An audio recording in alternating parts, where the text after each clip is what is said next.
हरे भरे जंगल में सुबह का सुहाना समय था। मुनिया मुर्गी अपने 3 अंडों को प्यार से रही थी। बस कुछ दिन और मेरे बच्चों, फिर तुम इस दुनिया में आ जाओगे।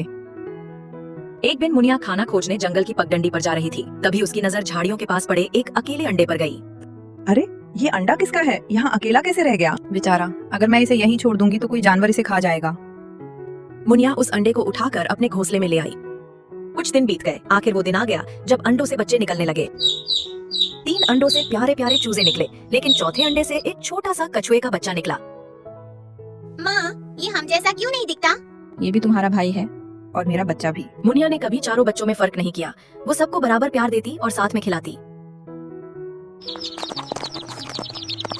माँ, हमारी पंख है, हमारी चोंच है, लेकिन मोती अलग क्यों है? बेटा, भगवान ने इसे दूर से मेरे पास भेजा है। ये एक फरिश्ता है। तो क्या ये हमारा असली भाई नहीं है? बेटा, रिश्ते खून से नहीं, प्यार से बनते हैं। माँ, मैं हमेशा आपके साथ रहूंगा। एक दिन मोती बिना बताए अकेले जंगल में घूमने निकल पड़ा। वो धीरे धीरे चलते हुए जंगल के अंदर पहुंच गया। वाह, आज तो बढ़िया खाना मिल गया। अरे प्यारे मुन्ने, तुम अकेले हो? आओ, मैं तुम्हें स्वादिष्ट फल खिलाता हूँ। सच में अंकल?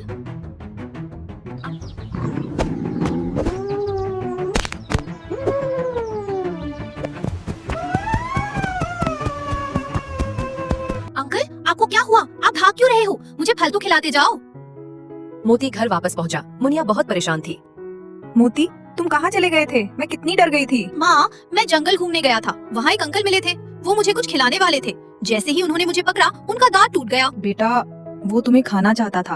अब कभी बिना बताए बाहर मत जाना। ठीक है माँ, अब नहीं जाऊंगा। माँ, मुझे जंगल में एक नदी भी मिली। मैंने उसमें खूब नहाया। वहाँ मेरे जैसे और भी थे। मुझे पानी में बहुत अच्छा लगा। तो आखिर तुम्हें अपनी असली दुनिया मिल ही गई।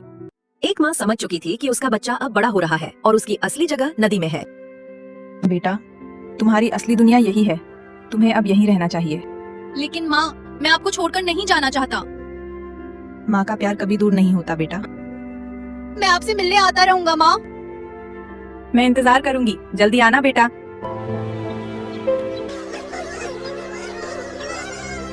दो साल बीत गए। मोती अब बड़ा और मजबूत कछुआ बन चुका था। एक दिन उसे अपनी माँ की याद आई और वो जंगल पहुंचा। वहाँ चीकू, पीकू और मीकू बड़े हो चुके थे।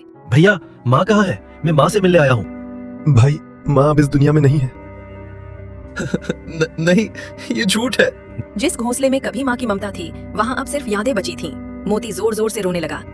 माँ, आपने कहा था इंतजार करोगी। मैं लौट आया माँ। काश मैं आपको छोड़कर कभी ना जाता। अब मैं आपको कभी नहीं देख पाऊंगा। माँ वो होती है जो अपने और पराये में फर्क नहीं करती, जो बिना किसी स्वार्थ के सिर्फ प्यार देती है। और जब माँ दुनिया से चली जाती है, तब समझ आता है कि उसके जैसा इस दुनिया में कोई नहीं होता।